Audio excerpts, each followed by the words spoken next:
ম্যাক্রোর যে গ্রাফগুলো আছে সেই গ্রাফগুলো দিয়ে এটাকে একটু অন্যরকম মানে যদি সুন্দর করে একটু রিপ্রেজেন্ট করা যায়, তা আমি চেষ্টা করবো যে সেভাবে যেন একটু মানে একটু ইন্টারেস্টিং করে যেন আমাদের পড়াটা আগায়। হ্যাঁ, আচ্ছা এখন আসো আমরা রুরাল ইকোনমিক্স আমরা শুরু করি।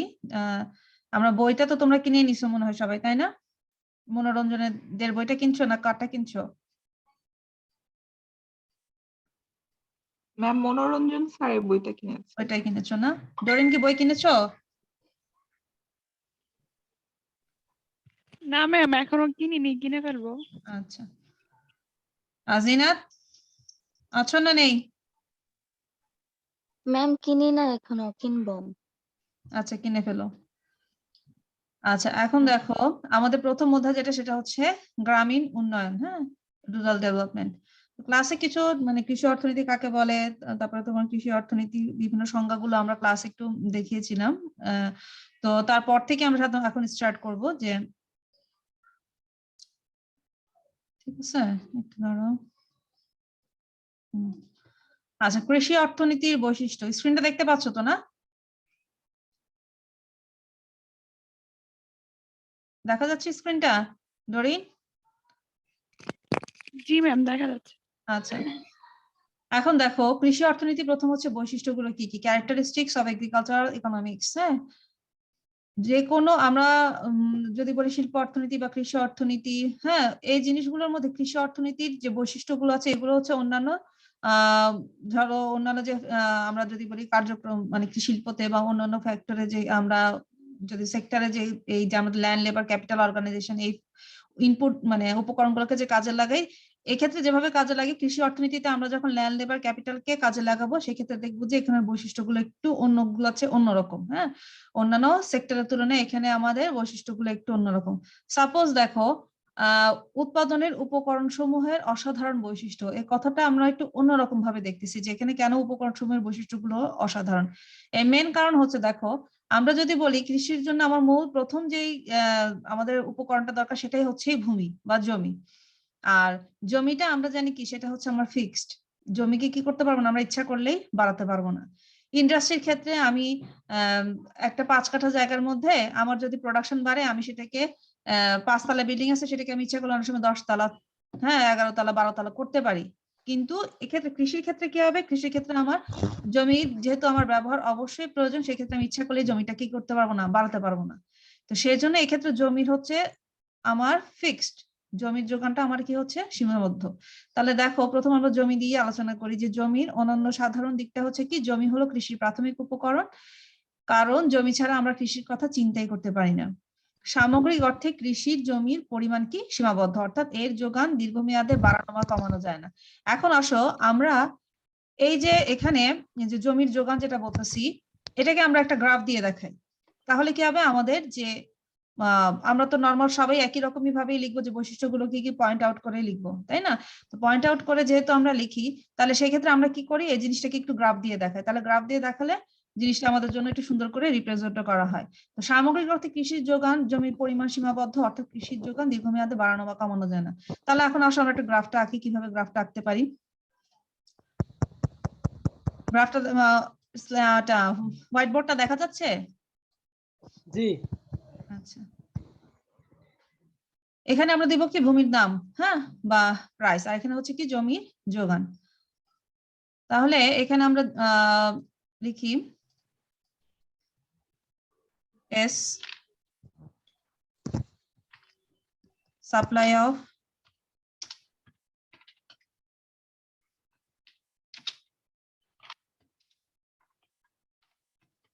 এটা হচ্ছে কি আমার সাপ্লাই অফ ল্যান্ড। হ্যাঁ, সাপ্লাই অফ ল্যান্ড এটা হচ্ছে আমার পয়েন্ট অফ অরিজিন মূল বিন্দু, আর এটা হচ্ছে আমার প্রাইস জমির দাম, এটা হচ্ছে আমার জমির দাম। এখন বলা হচ্ছে যে দীর্ঘমেয়াদে আমার জমির যোগানটা কি সীমাবদ্ধ, দীর্ঘমেয়াদে আমার জমির যোগানটা কি হচ্ছে সীমাবদ্ধ। তাহলে সীমাবদ্ধ যদি হয় তাহলে জিনাত বলো তাহলে এখানে সাপ্লাই কার্ভটা কিরকম হবে? জিনাত জি ম্যাম। বলো এখানে তাহলে আমাদের ল্যান্ডের যে আমরা যদি সাপ্লাই কার্ভটা আঁকি তাহলে সেক্ষেত্রে সেটা কিরকম হবে? ম্যাম ভূমি থেকে উপরের দিকে যাবে। সেটাকে আমরা কি বলি?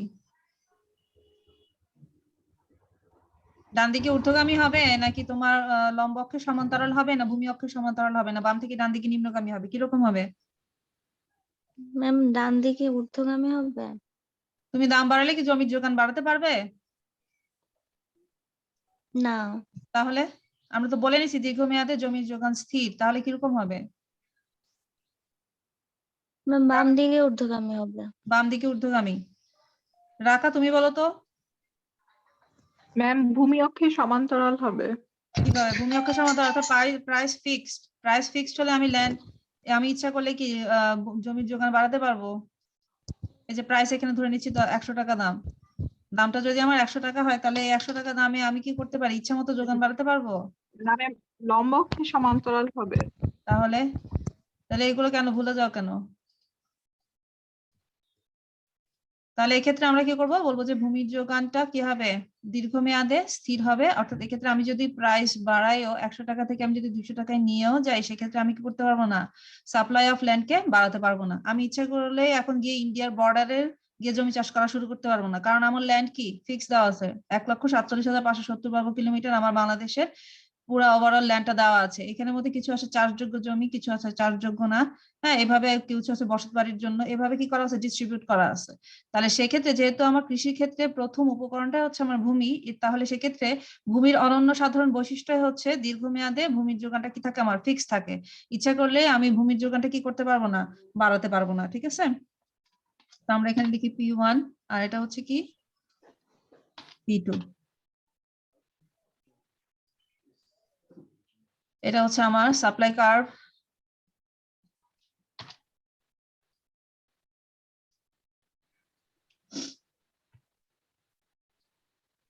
তাহলে এখন দেখো আমাদের যখন আমরা বলেছি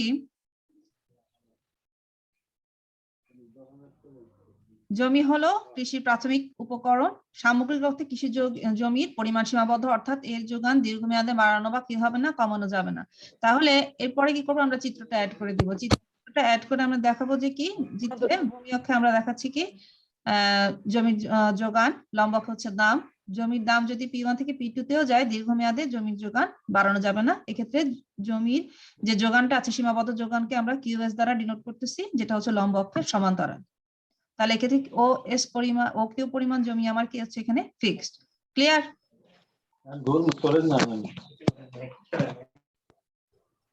Vivo Y21, তোমার নামটা কি বাবা? আব্দুর রহিম। আব্দুর রহিম, তুমি নেক্সট ক্লাসে তোমার নামটা দিয়ে ঢুকো। হ্যাঁ, নামটা চেঞ্জ করতে পারো? নামটা চেঞ্জ করতে, নামটা চেঞ্জ করে ঢুকবে, ঠিক আছে? এখন পারবা না। হ্যাঁ, এখন পারবা না, এখন তোমাকে লিভ নিয়ে তারপরে তোমার চেঞ্জ করতে হবে। এখন নামটা চেঞ্জ করতে পারবে না, নেক্সট ক্লাসে নামটা চেঞ্জ করে ঢুকো। আচ্ছা, আমি নামটা চেঞ্জ করে দিচ্ছি। হ্যাঁ,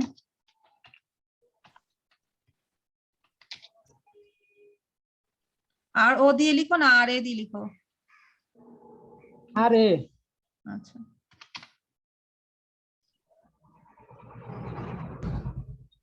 ঠিক আছে। আচ্ছা, এইটা নিয়ে কারো কোথাও সমস্যা আছে? না ম্যাম। আচ্ছা, তাহলে এখন আসো আমরা নেক্সট এত চলো। হ্যাঁ, 3 নাম্বারে দেখো, আর্থিক সংকটের বিপরীতে জমি কৃষির জন্য সবচেয়ে উত্তম সঞ্চয় বা মূলধন এবং বীমা হিসাবে কি করে? সে কাজ করে। সেটা কিরকম? যে আর্থিক সংকটে এখানে সাধারণত এখানে আসলে বোঝানো হয়েছে তোমার যে বাংলাদেশের যে এটা বাংলাদেশের প্রেক্ষাপটে বলতেছে যে যদি কখনো আমরা জানি যে আমাদের কৃষকদের আর্থিক অবস্থা সবসময় সেরকম একটা ভালো থাকে না। তো সেক্ষেত্রে আমরা তারা জমিটাকে উত্তম সঞ্চয় হিসেবে মনে করে, কারণ জমির মাধ্যমে সে ব্যাংক থেকে ইচ্ছা করলে ঋণ নিতে পারে। হ্যাঁ, বা এটাকে তুমি জমির মাধ্যমে করতে পারে।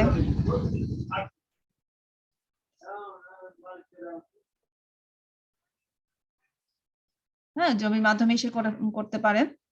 তো এই জন্য তারা মনে করে জমি থাকলে সেটা হচ্ছে কি উত্তম সঞ্চয়। 4 নম্বরে দেখো, জমিতে ক্রমহ্রাসমান প্রান্তিক উৎপন্ন বিধি অতি সহজেই প্রযোজ্য। তো এখানেও কি করতে পারি? আমরা একটা গ্রাফ অ্যাড করতে পারি। জমিতে ক্রমহ্রাসমান প্রান্তিক উৎপাদন বিধি কিভাবে প্রযোজ্য দেখি। ডরিন বলো তো, ক্রমহ্রাসমান প্রান্তিক উৎপাদন বিধি কাকে বলে? মূল বক্তব্যটা কি ক্রমহ্রাসমান প্রান্তিক উৎপাদন বিধির? ক্রমহ্রাসমান প্রান্তিক উৎপাদন বিধির মূল বক্তব্য। ক্রমহ্রাসমান প্রান্তিক উৎপাদন বিধির মূল বক্তব্যটা কি? আহ,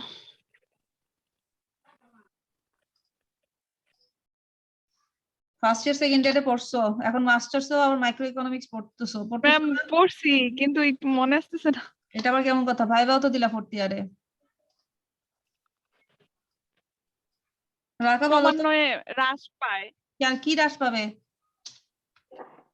মানে উৎপাদন ক্রমান্বয়ে হ্রাস পেতে থাকে। কখন উৎপাদন কখন ক্রমান্বয়ে হ্রাস পেতে থাকে? ম্যাম ম্যাম একটি নির্দিষ্ট সময়ে ভূমিতে পরিবর্তনীয় উপকরণ সমূহের নিয়োগ যে হারে পরিবর্তন করা হয় উৎপাদন তার তুলনায় কম হারে হ্রাস পায়, তাকে বলা হচ্ছে ক্রমহ্রাসমান প্রান্তিক উৎপাদন বিধি।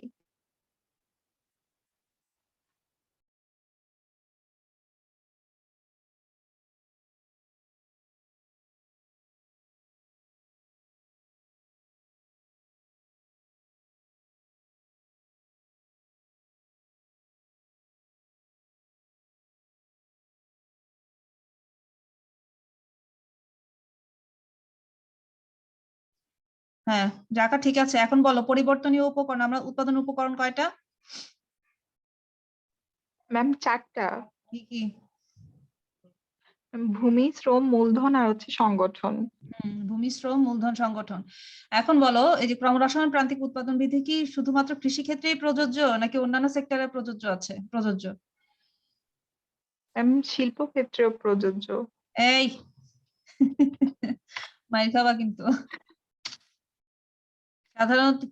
সাধারণত টেকনোলজিক্যাল ডেভেলপমেন্টের কারণে আমরা যদি ল্যান্ড লেবার ক্যাপিটাল অর্গানাইজেশনকে বাড়াইও তাহলে সেই ক্ষেত্রে আমার উৎপাদন ক্রমবর্ধমান হতে পারে, কিন্তু সাধারণত দেখা যায় যে ক্রমহ্রাসমান প্রান্তিক উৎপাদন বিধিটা আমরা কৃষি ক্ষেত্রে ম্যাক্সিমাম ক্ষেত্রে প্রযোজ্য হয়। কারণ দেখো একটা জলাশয় থেকে তুমি যদি কন্টিনিউয়াস মাছ ধরতে থাকো, হ্যাঁ, যে এখন মাছ ধরার পেছনে তুমি যত বেশি শ্রম এবং মূলধন নিয়োগ করবা ঠিক সেই পরিমাণ কিন্তু তুমি মাছ আসবে না, আউটপুট কিন্তু একটা সময় আসবে না। দেখো এখন কিন্তু সরকার কি করে, একটা ফিক্সড টাইমে বলে কি এই 3 মাস আপনারা মাছ ধরতে পারবেন না জেলেরা, মাছের ডিম পাড়ার সময়, কারণ তারা জানে যদি ক্রমান্বয়ে এই 3 মাসও মাছ তুলতে থাকে একটা সময় কিন্তু আমরা মাছ পাবো না। আবার দেখো খনিজ সম্পদের ক্ষেত্রে আমরা যত বেশি গভীরে খনিজ সম্পদ খুঁজতে যাই, কারণ খনি তো অনেক ভেতরে, মাটির অনেক ভেতর থেকে আমরা এইসব যে প্রাকৃতিক গ্যাস বলো, তারপরে কয়লা, হ্যাঁ, তা বিভিন্ন ধরনের যে আমাদের নবায়নযোগ্য সম্পদগুলো, অনবায়নযোগ্য সম্পদগুলো সেগুলো কিন্তু মাটির যত গভীরে যাবা তত বেশি পাবা। তো যত বেশি আমি পরিশ্রম করে আমি এই জিনিসগুলো তুলতে যাব, ঠিক মানে যত বেশি লেবার ক্যাপিটাল লাগাবো সেই তুলনায় কিন্তু আমার প্রাপ্ত সম্পদের পরিমাণ কম হবে। হ্যাঁ, সেম ভাবে আমরা যদি বনের দিকে যাই, গাছ কাটতেই থাকি, বন যত ভিতরের দিকে যেতে থাকি তত বেশি গভীর হয়, তাই না? গভীর হয় তত বেশি, তো যত বেশি আমি এটার পিছনে খরচ করব সেই ঠিক পরিমাণ আমি আউটপুট পাবো না, কষ্ট হয়। তো সেই জন্য বলা সাধারণত ক্রমহ্রাসমান প্রান্তিক উৎপাদন বিধি আমরা কৃষি ক্ষেত্রে, এই যেমন ধরো মৎস্য সম্পদ, বনজ সম্পদ, খনিজ সম্পদ, হ্যাঁ, বা কৃষি সেক্টরে আমরা পাই। কারণ আমরা জানি যে যেমন ধরো জমির উর্বরতা শক্তি এটা কিন্তু আস্তে আস্তে কি হয়, হ্রাস পায়। প্রাথমিক অবস্থায় আমরা জমিটা যেভাবে ব্যবহার করি, আমরা যে পরিমাণ সেটার পেছনে পরিশ্রম করি তার তুলনায় ফসল কিন্তু বেশি পাওয়া যায়। ধীরে ধীরে কিন্তু জমির কি হয়, উৎপাদন ক্ষমতা কমতে থাকে, হ্যাঁ, একটা সর্বোচ্চ উৎপাদন ক্ষমতা কমতে থাকে। যেমন ধরো এখন আমরা যখন কোনো জমিতে চাষ করতে যাই সেক্ষেত্রে কিন্তু আমাদেরকে সার, কীটনাশক প্রচুর পরিমাণে দিতে হয় না, যে সার দিতে হয়, কীটনাশক দিতে হয়, সেচের জন্য ঠিকভাবে ভালোভাবে পানি দিতে হয়, কারণ বৃষ্টিরও কোনো এখন ঠিক নেই। তো আমার যে পরিমাণ আমার খরচ হয় পরিবর্তনীয় উপকরণ, আমি যে পরিমাণ খরচ করি উৎপাদন কিন্তু তার তুলনায় কম আসে। হ্যাঁ, তো এই জন্য দেখা যায় যে সাধারণত ক্রমহ্রাসমান প্রান্তিক উৎপাদন বিধিটা আমরা কৃষি ক্ষেত্রে প্রযোজ্য হয়। আর শিল্প ক্ষেত্রে আমরা যদি টেকনোলজিক্যাল ডেভেলপমেন্ট হয় আমি আগের পরিমাণ উপকরণ দিয়ে বেশি উৎপাদন পেতে পারি, বেশি উৎপাদন পাবো, আবার কম উপকরণ ব্যবহার করে বেশি উৎপাদন পেতে পারি, কিন্তু যেটা সাধারণত কৃষি ক্ষেত্রে এই জিনিসগুলো সাধারণত লক্ষ্য করা যায় না। ঠিক আছে, যদিও এখনকার ইয়াতে আমরা বাইরের দেশগুলোতে টেকনোলজিক্যাল ডেভেলপমেন্টের কারণে কৃষি সেক্টরেও কিন্তু দেখা যাচ্ছে যে ক্রমবর্ধমান পাচ্ছি আমরা উৎপাদন। যেমন ফলের বৈচিত্র্য হয় এখন, আমরা যেমন ধরো আগে একরকম, ধরো এখন অনেক রকমের বৈচিত্র্যময় ফল কিন্তু আমাদের দেশে পাওয়া যায়। কমলাটা আগে আমরা দেখতাম ম্যাক্সিমাম টাইম বাইরের দেশ থেকে আমদানি করতে, এখন আমাদের পাহাড়ি অঞ্চলে প্রচুর পরিমাণ কমলার চাষ হয়। তারপরে হচ্ছে তোমার আমের ক্ষেত্রে বিভিন্ন বৈচিত্র্যময় আমের ফলন হয়েছে এখন, যেমন আম্রপালি, আমরা এগুলো নামও শুনিনি যখন ছোট ছিলাম। তারপরে হচ্ছে অনেক ধরনের বিভিন্ন ধরনের ড্রাগন ফল, হ্যাঁ, ভ্যারাইটিস রকমের ফল কিন্তু বাংলাদেশে আসছে, কারণটা কি? প্রযুক্তিগত উন্নয়নের কারণে। তো এই সাইডটা যদি আমরা লক্ষ্য করি তাহলে দেখা যাচ্ছে প্রযুক্তিগত উন্নয়ন যদি হয় তাহলে সেক্ষেত্রে ক্রমবর্ধমান উৎপাদনটা পাওয়া যায়, কিন্তু ম্যাক্সিমাম ক্ষেত্রে দেখা যাচ্ছে ক্রমহ্রাসমান প্রান্তিক উৎপাদন বিধিটা আমরা কৃষি ক্ষেত্রে লক্ষ্য করে থাকি। হ্যাঁ, তা এখন আমরা দেখো, হ্যাঁ বলো। ম্যাম মাইক্রো ইকোনমিক্সে ma'am decreasing returns to scale, এখানে তো ম্যাম এটা শিল্প ক্ষেত্রে প্রোডাকশনের ক্ষেত্রে মানে ক্রমহ্রাসমান উৎপাদন বৃদ্ধি। লারাকা, তুমি একটা জিনিস ভুলে যাচ্ছ, মাত্রাগত উৎপাদন হচ্ছে দীর্ঘমেয়াদে, আর তোমার হচ্ছে পরিবর্তনীয় উৎপাদন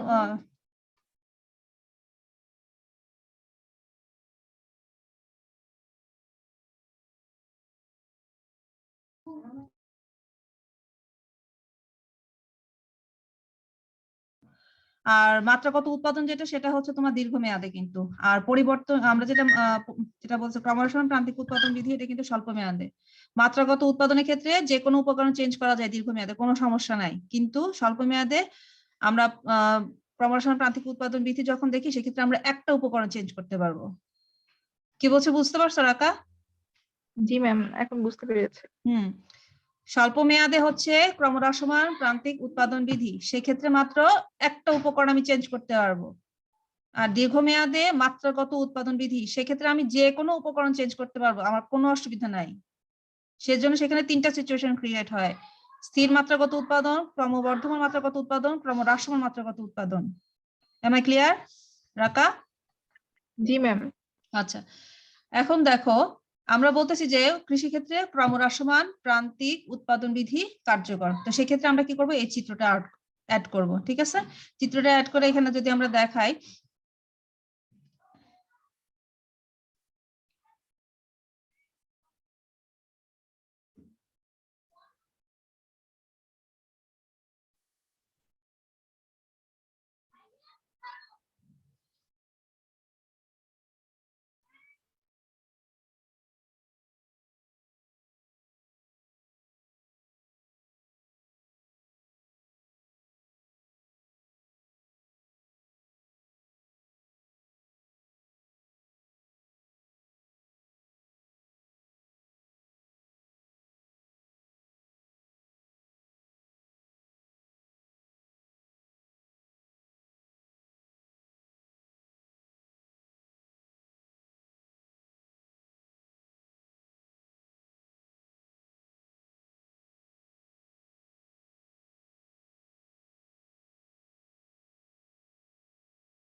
সবাই আঁকতে পেরেছো? এগুলো তোমরা আগেও এঁকেছো, তো তোমাদের জন্য ব্যাপার না।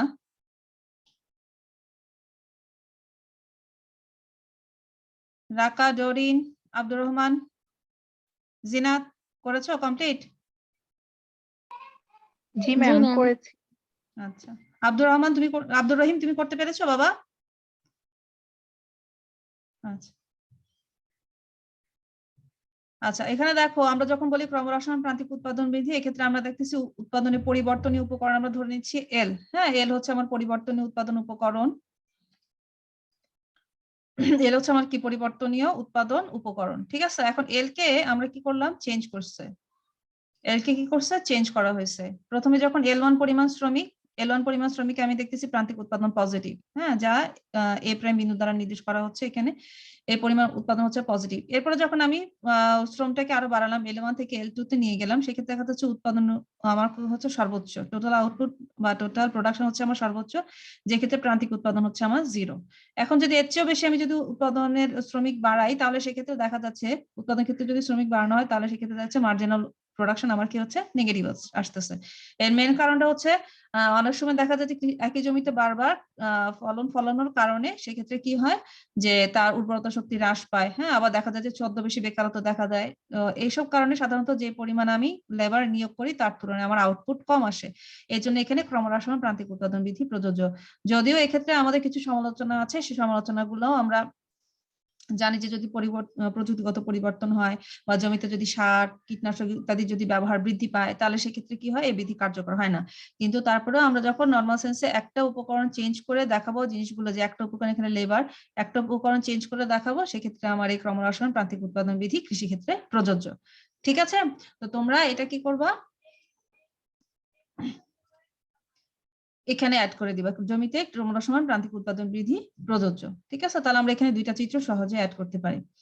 এরপরে বলা হচ্ছে গুণগত দিক বিবেচনা করলে জমি হচ্ছে অসমজাতীয় বলা যায়। হ্যাঁ, অসমজাতীয় অবশ্যই এক একটা জমির গুণাগুণ এক এক রকম। যেমন পাহাড়ি জমিগুলোর গুণাগুণ একরকম, তারপর হচ্ছে সমতল ভূমি জমিগুলোর গুণাগুণ একরকম, নোনা পানিতে যে সকল জমিগুলো হয় সেগুলোর গুণাগুণ হচ্ছে একরকম। যেমন ধরো আমরা জানি যে সাধারণত সাতক্ষীরার দিকে সেক্ষেত্রে কি হয় যে চিংড়ি চাষটা হয়, কারণ সেখানে দেখা যায় যে পানিতে লবণাক্ত পরিমাণ বেশি থাকে। তো সেক্ষেত্রে চিংড়ি চাষ সেই ধরনের পানিতে হয় সাধারণত। দক্ষিণ সাইডে যে আমাদের নোয়াখালী, কুমিল্লা এই সাইড গুলোতে দেখা যায় যে আবার চিংড়ি চাষটা হয় না, কারণ এখানে পানিটা মিষ্টি। হ্যাঁ, এদিকে আবার তোমার ধান বা সবজি, যে ঢাকা শহরে যে সবজি আসে সবগুলো কিন্তু কুমিল্লার সাইড থেকে ম্যাক্সিমাম চলে আসে। হ্যাঁ, তো এক একখানের জমির গুণগত বৈশিষ্ট্য হচ্ছে এক এক রকম। ঠিক আছে, তারপর হচ্ছে প্রচলিত জমি কৃষিতে জমি খণ্ড বিখণ্ড এবং বিচ্ছিন্ন অবস্থায় দেখতে পাওয়া যায়, বিশেষ করে বাংলাদেশের প্রেক্ষাপটে, যেহেতু এক্ষেত্রে আমাদের জমির পরিমাণ কম কিন্তু জনসংখ্যা বেশি। তো যখন আমাদের যে ভূমিসত্ত্ব ব্যবস্থায় যখন ডিস্ট্রিবিউট করা হয়েছে যে জমিগুলো, সেক্ষেত্রে দেখা যাচ্ছে জমির মালিকানা কয়েকজনের হাতে লক্ষ্য করা যায়, কয়েকের হাতে বেশি পরিমাণ জমি আছে, আর ম্যাক্সিমাম জমি হচ্ছে তোমার যাদের কাছে আছে তাদের জমিগুলো খণ্ড বিখণ্ড অবস্থায় আছে, একসাথে জমি খুব পাওয়া মুশকিল, যে জন্য আমাদের দেখা যায় যে উৎপাদন সেভাবে হয় না। হ্যাঁ, তারপর হচ্ছে শ্রমের বৈশিষ্ট্যগুলো এক্ষেত্রে দেখা যায়। এক্ষেত্রে শ্রমিকের অনন্য বৈশিষ্ট্য কিরকম, যে এক্ষেত্রে শ্রমিক কৃষক হিসেবেও কাজ করে, আবার একজন সংগঠক হিসেবেও কাজ করে। ঠিক আছে, এটা হচ্ছে কৃষি ক্ষেত্রে একটা শ্রমিকের একটা অনন্য বৈশিষ্ট্য। এন্ড আমার জমি আছে, আমার জমিতে আমি শ্রমিক হিসেবেও কাজ করতেছি, এবং যে আমার যারা সাধারণত আমরা সংগঠককে বলে থাকি কি, ল্যান্ড লেবার ক্যাপিটালকে যে অর্গানাইজ করে সেই হচ্ছে কি সংগঠক। তো কৃষক একদিকে শ্রমিকের ভূমিকাও পালন করতেছে, এবং অন্যদিকে সে আবার সংগঠকের ভূমিকাও সে কি করে, পালন করে থাকে। তো এই জন্য সে দ্বৈত ভূমিকা পালন করে থাকে। 2 নম্বর যেটা, প্রচলিত কৃষিতে শ্রমের প্রান্তিক উৎপাদন শূন্য, এমনকি ঋণাত্মক হয়। শ্রমের প্রান্তিক উৎপাদন শূন্য ব্যাপারটা কি, যে অনেক সময় দেখা না যে বাড়ির যে ছেলেটা বড় হয়েছে, এখন ধরে নিচ্ছে যার বয়স 17-18 বয়স হয়ে গেছে, তো গ্রামের দিকে মানুষ কি করতো আগে, যে তাদেরকে বলতো যে যাও বাবার সাথে এখন কি করো, জমিটা দেখাশোনা করো। হ্যাঁ, এখন বাবা আগে কাজ করলে যে পরিমাণ উৎপাদন পেত, এখন ছেলে কাজ করাতো একই পরিমাণে উৎপাদন হয়, এক্ষেত্রে নতুন করে এক্সট্রা কোনো উৎপাদন হয় না। তো এক্সট্রা উৎপাদন হয় না, আপাত দৃষ্টিতে সে কাজে নিয়োজিত মনে হলেও তার কিন্তু পার্সোনাল যে প্রান্তিক যে উৎপাদনটা, হ্যাঁ, অতিরিক্ত শ্রমিকের যে উৎপাদনটা, সেক্ষেত্রে দেখা যায় তার হচ্ছে নেগেটিভ, বা সেক্ষেত্রে সেটা হচ্ছে আমার শূন্য। তো এই যে দেখা যাচ্ছে যে কৃষি ক্ষেত্রে সাধারণত এই ছদ্মবেশী বেকারত্বটা লক্ষ্য করা যায়। ঠিক আছে, বোঝা গেছে? আব্দুর রহিম বুঝতে পেরেছো?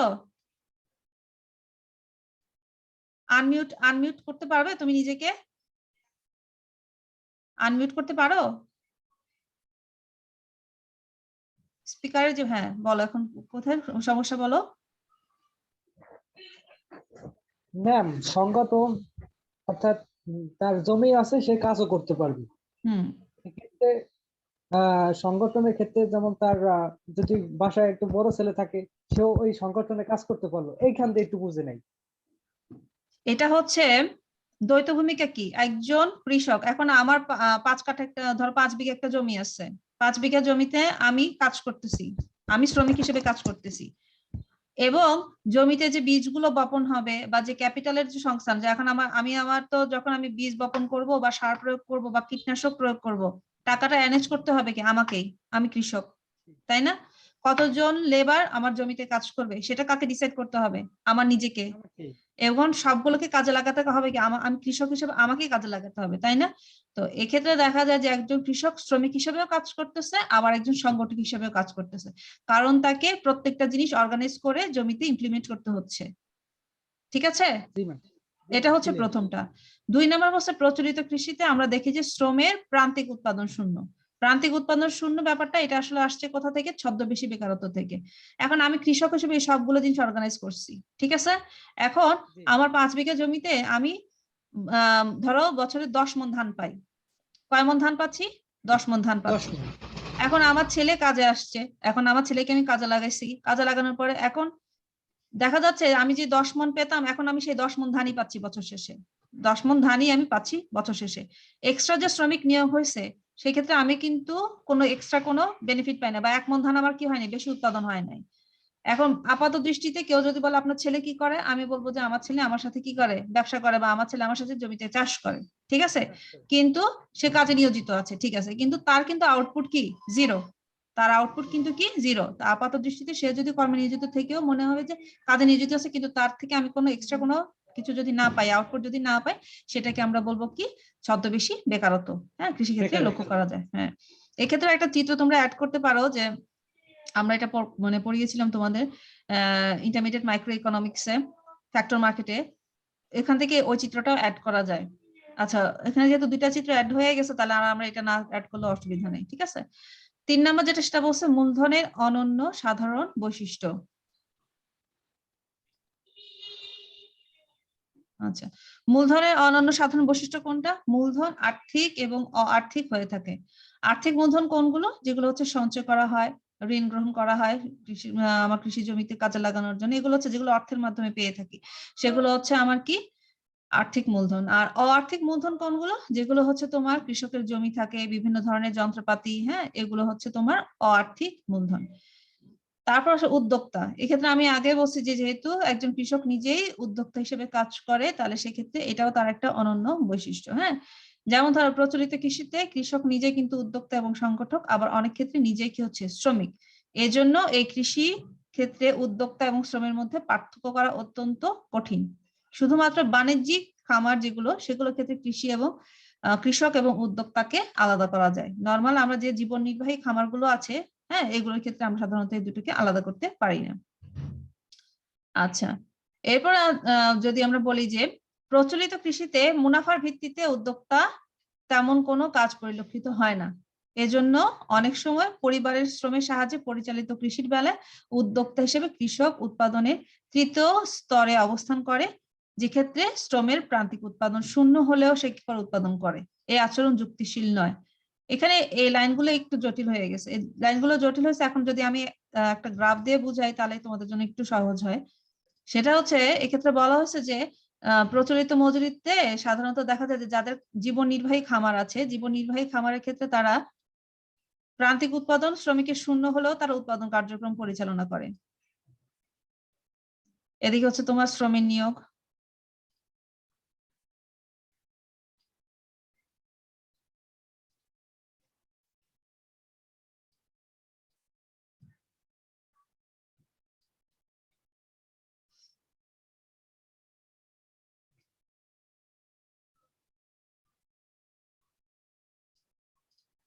এটা হচ্ছে শ্রমের নিয়োগের, হ্যাঁ, শ্রমের নিয়োগ রেখা, বা এখানে হচ্ছে এমভিপি বলে আর কি, যে মার্জিনাল ভ্যালু অফ প্রোডাকশন। হ্যাঁ, আর এদিকে হচ্ছে তোমার লেবার আমরা ডিনোট করে থাকি সাধারণত।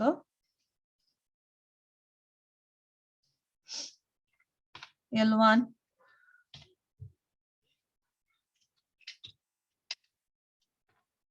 L2 L3, হ্যাঁ, এখানে শ্রমের পরিমাণ L1 L2 L3, এটা হচ্ছে তোমার মজুরি রেখা। ডব্লিউটা হচ্ছে, এটা হচ্ছে আমার মজুরি রেখা। ডব্লিউ নট দিয়ে দিই, ডব্লিউ নট হচ্ছে তোমার এটা কি মজুরি রেখা। আর এটা হচ্ছে তোমার, এটাকে ভিএমপিও বলা হয়, ভ্যালু অফ মার্জিনাল প্রোডাকশনও বলা হয়, আবার অনেক সময় এমপিও বলা হয়। হ্যাঁ,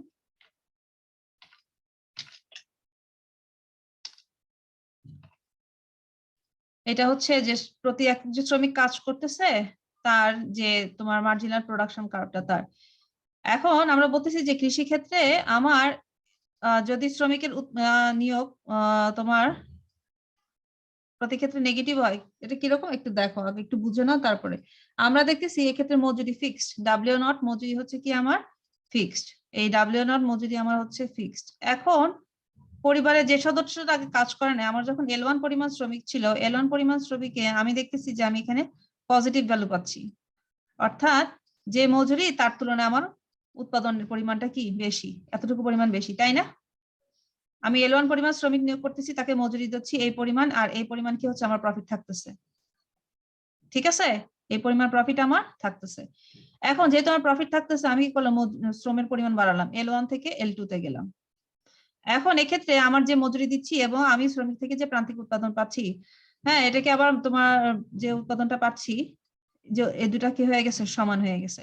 এখন আমার ছেলে বড় হয়েছে, এখন ছেলেকে আমি কি করলাম, আমি কাজে লাগালাম, কোথায়, এইখানে কাজে লাগালাম। এখন আমার ছেলেকে যখন কাজে লাগালাম, তখনও দেখা যাচ্ছে আমার মজুরির পরিমাণ এইখানেই আছে, কিন্তু আমি অতিরিক্ত শ্রমিক নিয়োগ করার ফলে আমার কিন্তু নেগেটিভে চলে আসছে আমার প্রাপ্তি, নেগেটিভে চলে আসছে আমার প্রাপ্তি। কারণ এখন কি আমার আউটপুট সেম থাকলেও আমার কি হচ্ছে, এর পেছনে আমাকে আমার ছেলেকে কিছু না কিছু পরিমাণ মজুরি তো দিতে হচ্ছে।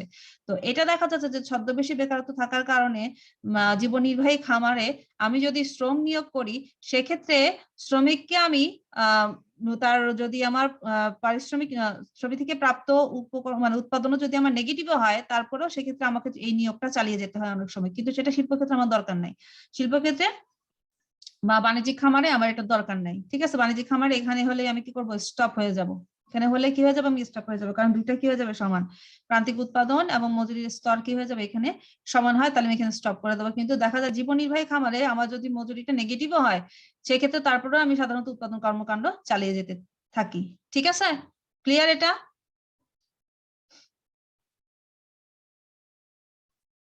বোঝা গেছে? জি ম্যাম। জি ম্যাম। আচ্ছা, এরপরে চলে যাই ঝুঁকি এবং অনিশ্চয়তা।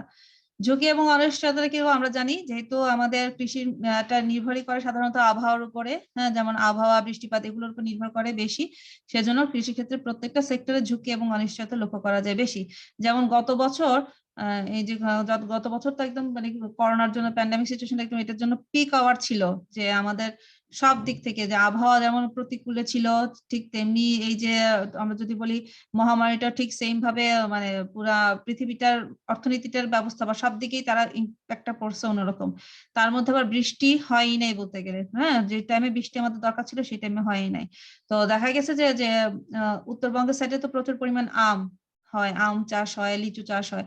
তো আমের যখন মুকুল আসে, আমি বলছিলাম ক্লাসে মনে হয় মুকুল আসে, তখন সেটা দেখা যাচ্ছে উপর থেকে পানি দিতে হয়, বৃষ্টির পানিটা যদি পড়ে তাহলে সেক্ষেত্রে মানে ফলনটা ভালো হয়, পোকামাকড় কম ধরে। মানে বৃষ্টিতে যে আমের মধ্যে এক ধরনের পোকা হয়, যে গুটি পোকা হয় সাদা সাদা, এই পোকাটা হলে তখন আমের মুকুলগুলো ঝরে পড়ে যায়।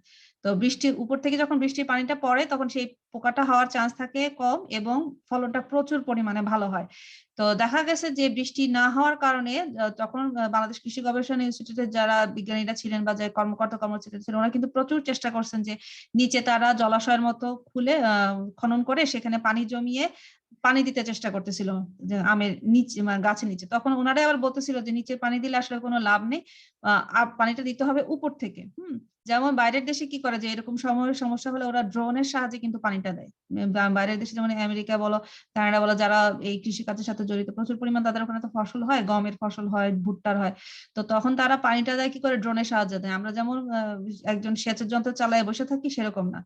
তো এই যে আবহাওয়া যখন প্রতিকূল হয়, বৃষ্টিপাত, খরা, এই সব কারণে কিন্তু দেখা যায় যে কৃষিক্ষেত্রে ঝুঁকি এবং অনিশ্চয়তা লক্ষ্য করা যায় বেশি। এখানে একটা জিনিস যেমন দেওয়া আছে, যেমন খরা। উত্তরবঙ্গে কিন্তু আগে সবসময় একটা খরা দেখা দিত, যে মাটি ফেটে যেত, বৃষ্টি হতো না অনেক দিন থেকে।